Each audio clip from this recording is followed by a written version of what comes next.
সন্তান সন্ততির প্রতি আমাদের কর্তব্য আছে। ওয়াজ শুধুমাত্র একচেটিয়া হয় আমাদের দেশে, সেটা কি মা বাবার অধিকার নিয়ে কথা হয়। আমিও আজকে অনেক কথা বলেছি, কিন্তু সন্তানের অধিকার নিয়ে ওয়াজ এত বেশি হয় না। এই ওয়াজটা অনেক বেশি হওয়া দরকার। সন্তানের যেরকম কর্তব্য আছে বাবা মার প্রতি, বাবা মায়েরও এরকম কর্তব্য আছে সন্তানের প্রতি। কথা বুঝতে পারছেন? কিয়ামতের দিন আল্লাহ রাব্বুল আলামিন সন্তানকে যে জিজ্ঞাসাবাদ করবেন যে তুমি তোমার বাবা মার কি হক আদায় করছো, বাবা মাদেরকেও জিজ্ঞাসা করবেন তুমি তোমার সন্তানের কি হক আদায় করেছো। কথা কি বোঝাতে পারছি? সন্তানের অধিকার কি, অনেক লম্বা চড়া, সেদিকে আমি যাব না। নাম্বার এক, আপনার সন্তানকে ভরণ পোষণ দিতে হবে। এই বিষয়ে ওয়াজ না করলেও আমরা আজকাল দেই, যা দরকার তাও দেই, যা দরকার না তাও দেই। টাকা পয়সা তো দেই, সাথে মোবাইল ফোনও দেই, নেটও দেই, এমবিও কিনে দেই। পোলাপানকে যা দরকার হয় চাইতে না চাইতেই আমরা দিয়ে দিই। এখন এই দেওয়ার জন্য ওয়াজ করার দরকার নাই, সব বাপ মাই চেষ্টা করে ছেলে মেয়েকে দেওয়ার জন্য। কিন্তু এর চাইতে বড় যে পাওনা তাদের আছে, গুরুত্বপূর্ণ যে পাওনা আছে, সেটা হলো তাদেরকে তারবিয়াত দিতে হবে। তারবিয়াত কি?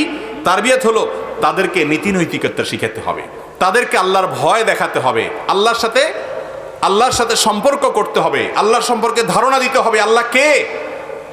মহান সৃষ্টিকর্তা, তার সামনে দাঁড়াতে হবে, আল্লাহ রাব্বুল আলামিনের সাথে সম্পর্ক গড়ে দিতে হবে।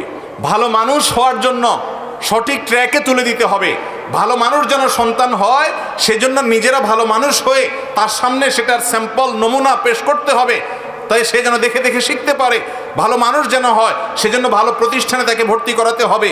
ভালো মানুষ যেন হয়, ভালো মানুষের সাথে উঠা বসার সুযোগ করে দিতে হবে। সন্তান যাতে নষ্ট না হয় সেদিকটা খেয়াল করতে হবে। এবং সন্তানের প্রতি আরেকটা কর্তব্য হলো, সন্তানদের মধ্যে কোনো প্রকার বৈষম্য করা যাবে না। এক সন্তানকে জমি লিখে দিলেন, আরেক সন্তানকে দিলেন না।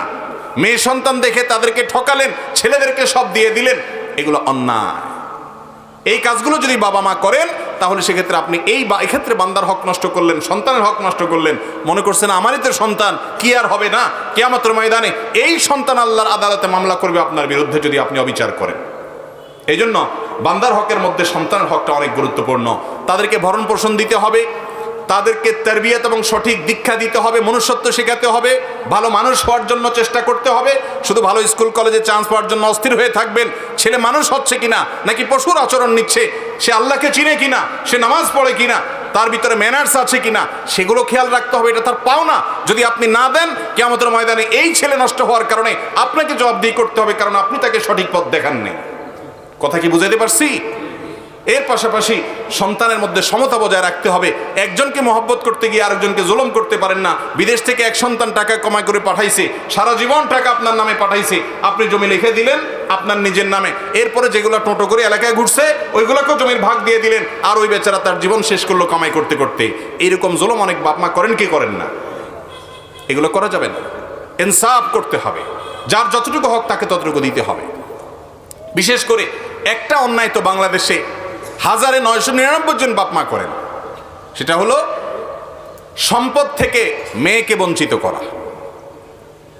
মনে করে যে মেয়েকে দিলে লাভ কি, এটা তো পরের বাড়িতে চলে যাবে, ঠিক না? অথচ আল্লাহ রাব্বুল আলামিন বলেছেন আবাউকুম ওয়া আবনাউকুম লা তাদরুনা আইয়ুহুম আকরাবু লাকুম নাফআ। তোমাদের সন্তান, তোমাদের পিতামাতা কে তোমাদের কত বেশি উপকারে আসবে তোমরা জানো না। আল্লাহ তাআলা যে সম্পদে ভাগ দিয়েছেন, সেই ভাগ অনুযায়ী সবাইকে দিয়ে দিবে। ফরিদাতুম মিনাল্লাহ, এটা আল্লাহর পক্ষ থেকে নির্ধারণ করা, আল্লাহ নির্ধারণ। আল্লাহ শুরুতে বলেছেন ইউসিকুমুল্লাহ ফি আওলাদিকুম, তোমাদের সন্তানদের ব্যাপারে আল্লাহ ওসিয়ত করছেন। আল্লাহ মালিক হয়ে, সৃষ্টিকর্তা হয়ে অর্ডার করছেন, এটা না বলে আল্লাহ বলছেন ওসিয়ত করছেন, সেটাও অর্ডার। কিন্তু এই শব্দের মাধ্যমে এক ধরনের আবেদন আছে, এর মধ্যে এক ধরনের আবেদন আছে। আল্লাহ ওসিয়ত করছেন সম্পদ বন্টনের ক্ষেত্রে, এটা আল্লাহর নির্ধারণ, খবরদার এটা তুমি এটাকে চেঞ্জ করার এখতিয়ার তোমার রাখো না। তোমার সম্পদে তোমার ছেলের যদি 1 আনা হক থাকে, মেয়ের 8 আনা আছে। তোমার ছেলের যদি 50 টাকা হক থাকে, মেয়ের 25 টাকা আছে। বেশিরভাগ বাবা মা এই জায়গায় এসে ভালো মানুষের পরিচয় দিতে পারেন না, মুসলমানের পরিচয় দিতে পারেন না। কিয়ামতের ময়দানে বহু হাজী সাহেব বাবা, বহু গাজী সাহেব বাবা, বহু দাড়িওয়ালা বাবা, বহু তাহাজ্জুদ গুজার বাবা, বহু নেকামলকারী বাবা, বহু দানকারী বাবা, বহু কোরআন তেলাওয়াতকারী বাবা, বহু জিকিরকারী বাবা, বহু নেককার বাবা, বহু মসজিদ প্রতিষ্ঠাকারী বাবা, বহু মাদ্রাসা প্রতিষ্ঠাকারী বাবা, বহু আলেম বাবা আল্লাহর কাছে ধরা পড়ে যাবে এই একটা জায়গাতে যে ছেলেকে সম্পদ দিয়েছেন, সম্পদে মেয়েকে দিয়ে যান নাই, নিজে যে জীবিত থাকতে অন্যায় করে গেছেন, এটা করা যাবে না, এটা গুনাহ। আপনার ঘরে জন্মগ্রহণ করেছে, সে আপনার সন্তান, তার পাওনা হয়ে গেছে, এটা আপনাকে দিতে হবে। এমনকি সে যদি আপনার কথা না মানে, সে আপনার প্রতি খেয়াল না রাখে, তারপরেও তাকে হক দিতে হবে। এটা আল্লাহর নির্ধারণ, আপনি এটাকে চেঞ্জ করার কোনো অধিকার রাখেন না। কথা কি বুঝাতে পারছি ভাইরা আমার? আপনার মেয়েকে আল্লাহ তাআলা সম্পদে যে অধিকার দিয়েছেন সেটা দিতে হবে। বাংলাদেশে জমির দলিলগুলো যাচাই করে দেখেন, চেক করে দেখেন, কয়টা দলিলে দেখবেন মেয়েরা মালিক? সব ছেলেরা। মেয়েদের প্রতি আমরা অত্যাচার করছি, অবিচার করছি, তাদের অধিকার দিচ্ছি না। তাদের অধিকার দিতে হবে। বাবারা, বান্দার হক বড় ডেঞ্জারাস, বড় ডেঞ্জারাস।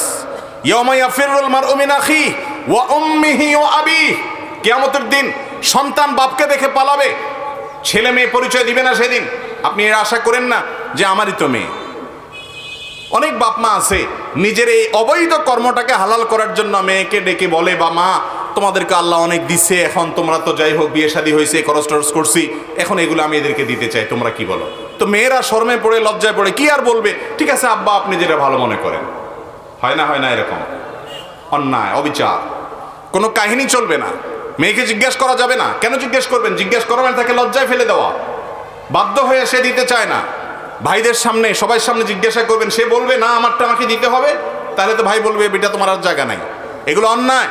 সে তার সম্পদ এখান থেকে নেওয়ার পরেও আজীবন সে ভাইয়ের বিটা আসতে পারবে, তার রাইট। কারণ ভ্রাতৃত্বের বন্ধনের কারণে ভাই বোনকে দেখবে, বোন ভাইকে দেখবে, এটা তাদের কর্তব্য পারস্পরিক। মা বাবারা এ অন্যায় করবেন না। সম্পদ দেওয়ার ক্ষেত্রে বৈষম্য করবেন না, বান্দার হক নষ্ট করা হয় এক্ষেত্রে। সন্তানদের বিষয়ে এটা খেয়াল রাখবেন।